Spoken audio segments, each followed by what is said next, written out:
sometimes a life lived is more than a life, isn't it? It has an energy and emanation that a life is actually a testimony, a testament. Like we have the Old Testament and the New Testament, like we have sacred scriptures, so do we have living bodies. And in fact, those testaments are simply effects of living bodies, testaments to their lives. And we all have that. We are all a living testimony. One of the other songs you're going to hear today is a song from Otis Clay, who made his transition in 2016. Because this life that we live can simply be lived marching in circles, or it can be lived walking a spiral of an elevation of consciousness and an emanation of sharing. Last Sunday, Reverend Jackie, didn't she do an amazing job? I got to live stream. I was screenshotting everything, tweeting, catching her quotes. But she said something that really struck me, my biggest takeaway. She said, it's important to know what came before us, to be sure we are not marching in circles.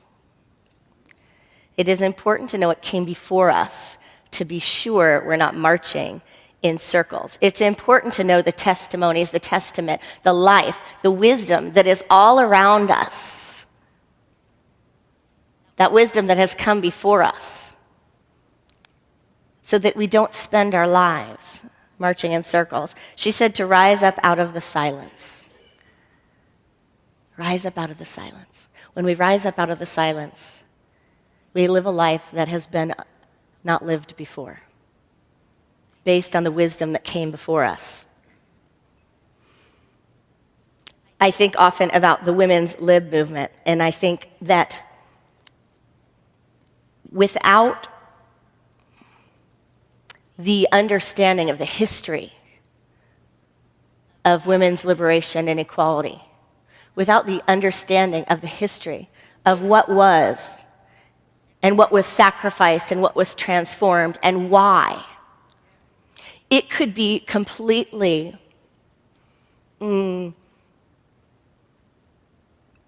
uneventful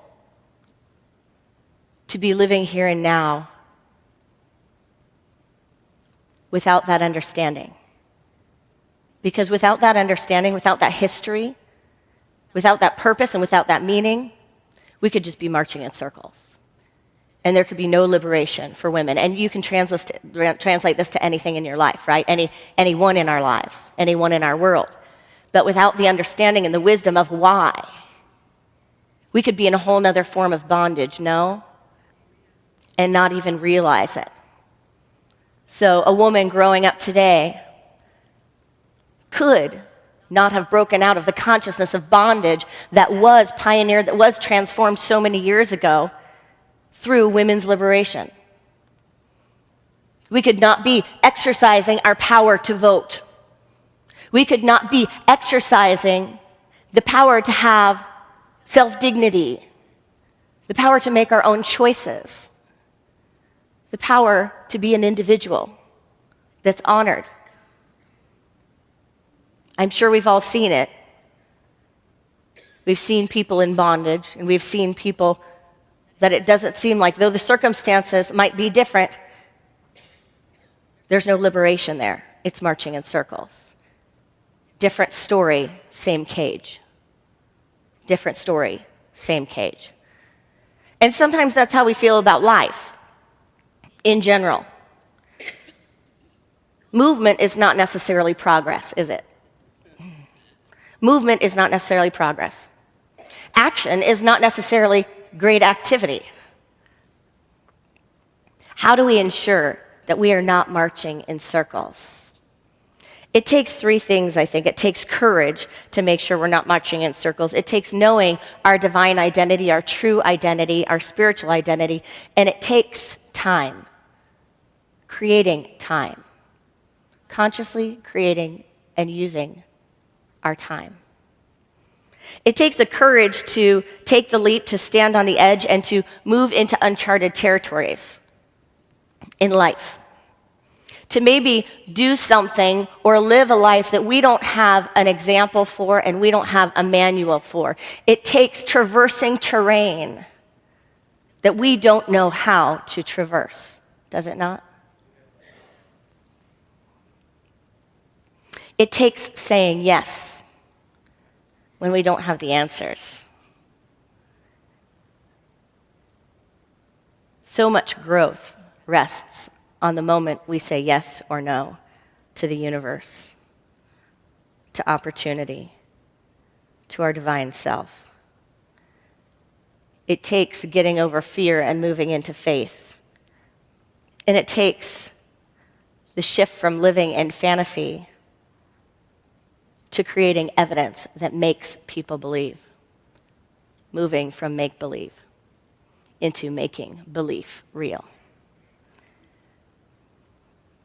Demonstrating truth and having the courage to step out of the box and to remember that we are, in fact, unique, unrepeatable expressions of the Most High. Without the courage to do that, we are likely going to be marching in circles, no? What about identity? Finding our own identity. Know thyself. If we don't know thyself, then we live in a pretty programmable society, don't we? Ever done any international travel and realized, oh, not everybody operates the way we do, and life is still good? You know, there's places they take siestas in the middle of the day. There's places that 6-month maternity leave or a year maternity leave is a norm. There are places where everybody has a 3-month sabbatical, right? There are places where they won't hire you for a job unless they see that you've gone and adventured. The way we do things is not set in stone. But if we fail to recognize that, we can march in circles. To ideate what is ours to do, what is ours to be, we have to sometimes step back from our roles, do we not? I was talking with a friend recently who is a parent and a wife, and she was saying how she has done a lot of work in these past couple of years to get herself to a place where she is giving a portion of her time to that which is her own personal identity, not the identity of her roles. And she made note on how transformative that's been in her life, how she didn't know how much she needed it, not out of having any sort of lack or love for any of the beauty of her life, for any of those roles, but because if you don't give yourself that time, you can forget and become that role.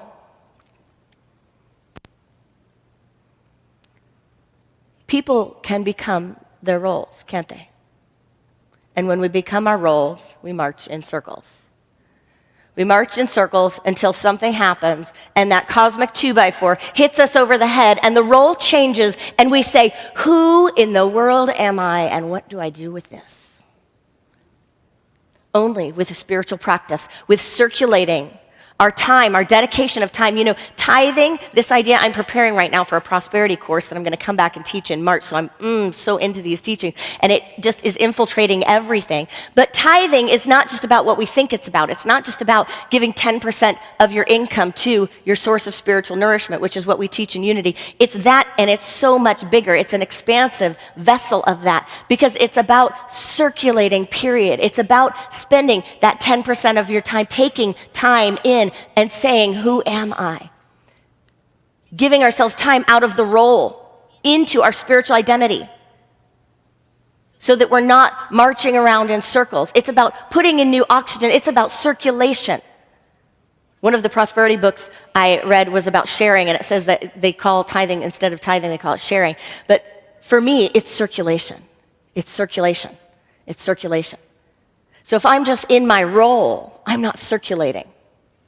It's only when I get out of my roles, when I break free from them, am I actually getting the living water? Am I actually bringing in new oxygen? Know yourself beyond your roles. We're all here to know ourselves beyond our roles.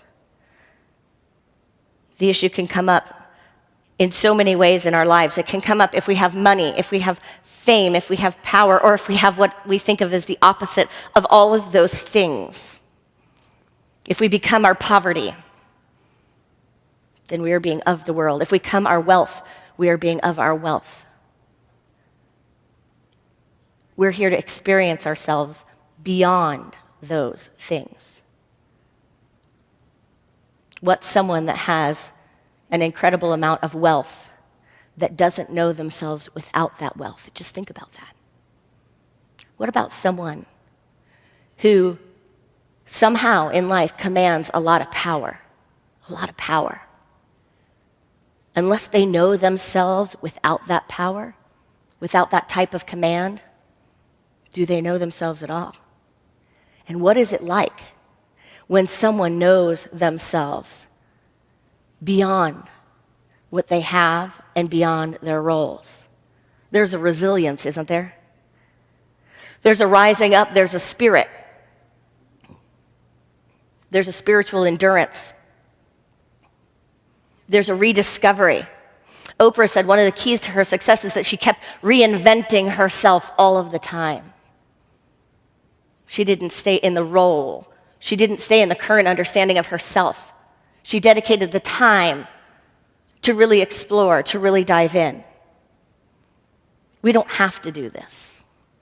We don't have to do this. We're not required to do this. Sure, sometimes life gives it to us. But if we want to stop marching in circles, it's ours to do. There were a lot of giggles and smiles this morning around Hayden, our friend over here in the sanctuary. And that's because we all know Hayden with a huge Santa Claus beard and long, beautiful silver hair. And that's Hayden. He's Santa. And what did he do? What'd you do, Hayden? What'd you do to us?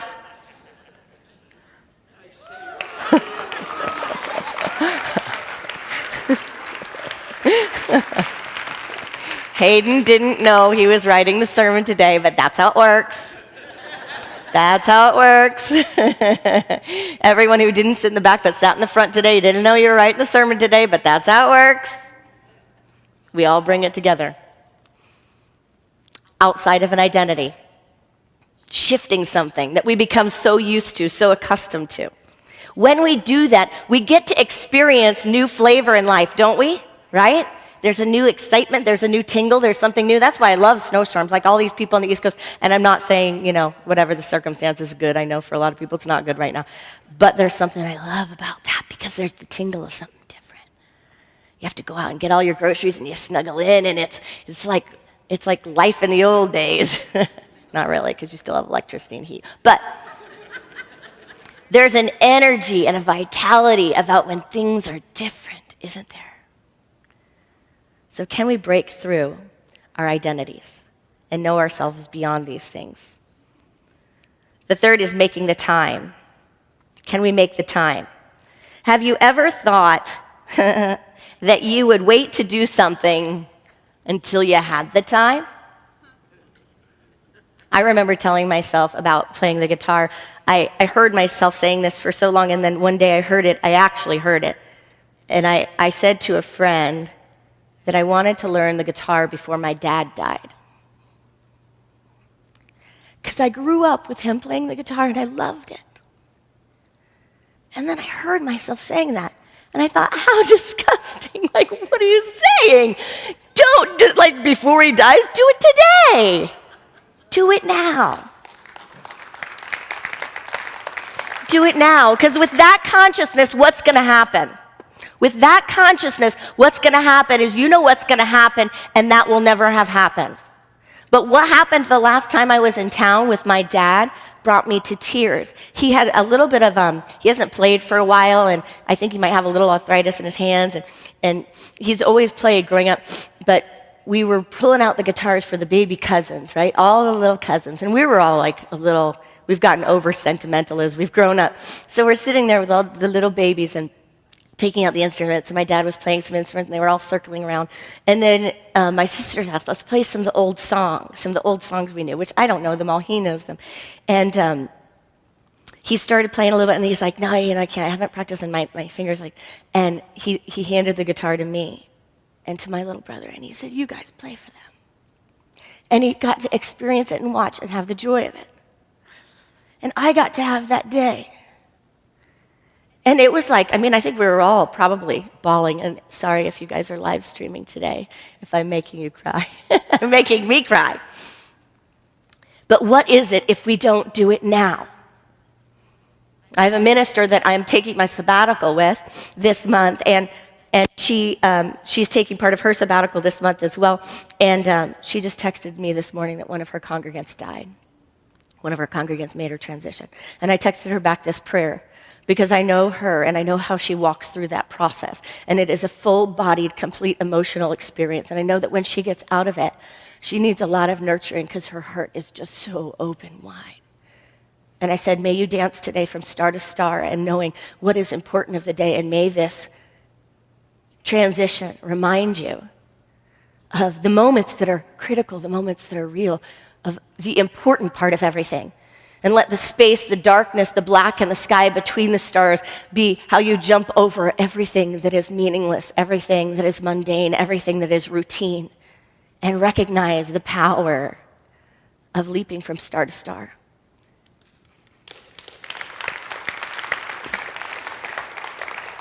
And the power of our time here when the soles of our feet are on the ground, no?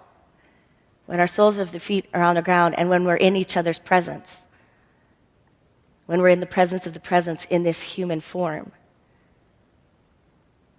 So can we make time? Because it's ordinary to make excuses without time. But it's extraordinary to recognize that we have the power to create time. To dedicate time, to work smarter, not harder, to do the one thing that makes a difference in everything else, to dedicate ourselves to being on this planet in a different way, in our way, in the way that makes us come alive. Does your year consist of 365 days, or is it one day lived 365 times? Circles or spirals. So let's break the routine, let's break the norm, let's break the ceiling, and let's begin to circulate, new circulation, new action, new friendships, new classes, new activities, new places, new oxygen. Notice if you've had new people in your life recently.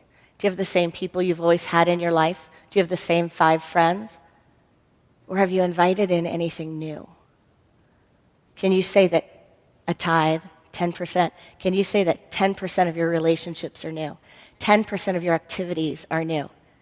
That number may seem like just a number, but I think it's a sacred spiritual number. I think it's a mystical and a metaphysical number. I think it's a number reminding us that it doesn't have to be, we don't have to overhaul everything. We just have to take a sliver off the top and be brave and courageous about that sliver. We just have to have courage for it. We just within it have to know thyself and know our purpose. And we just within it have to create time so that we can have new and living water in our lives. There's something that I do anytime I have a good friend that has a baby. And recently I have an amazing ministerial friend that just had a baby. And you know her, Jean Marie in Houston. Some of you may know her.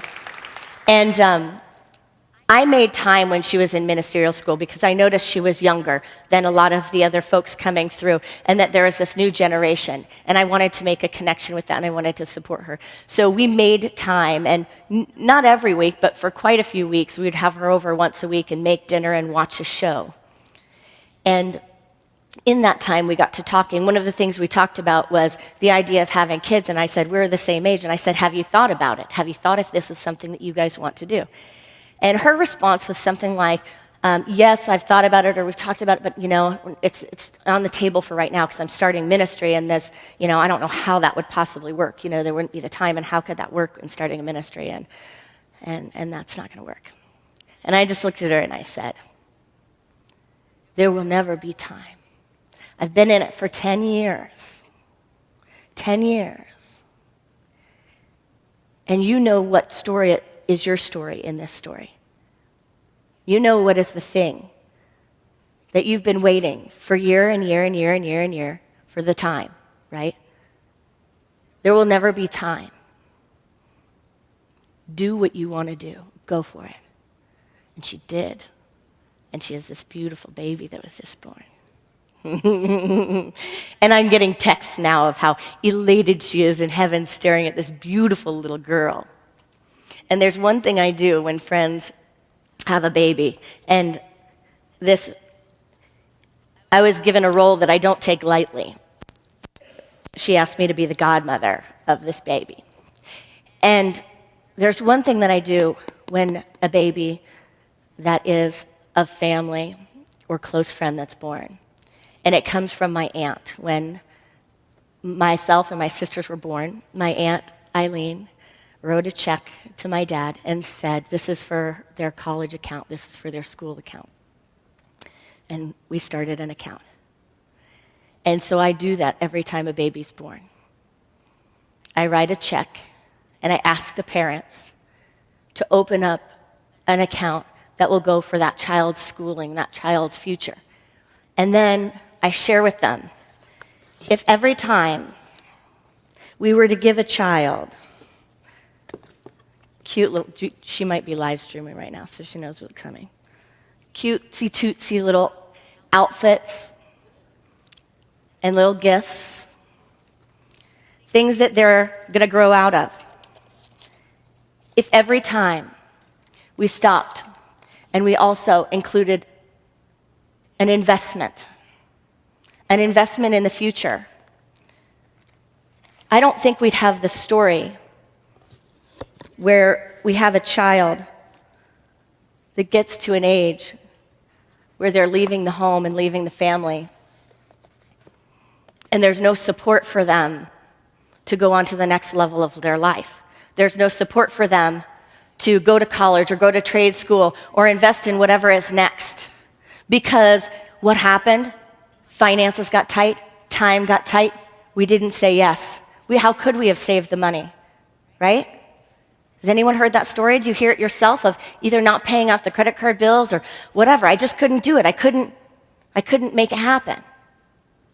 Not true, is it? I've done this for some people who have not opened up an account, and the kids are older and there's nothing there. It probably went to paying bills, right? That's ordinary. It probably went to buying toys that are now in a landfill or at Goodwill or in someone else's house. All these things are going to come and go. If every time we gave a gift, we spent half of it on something they could use and half of it to invest in their future, their spiritual future, their ability to live the life they imagined, how would we transform the world? And are we willing to dedicate that same portion to ourselves? Namaste.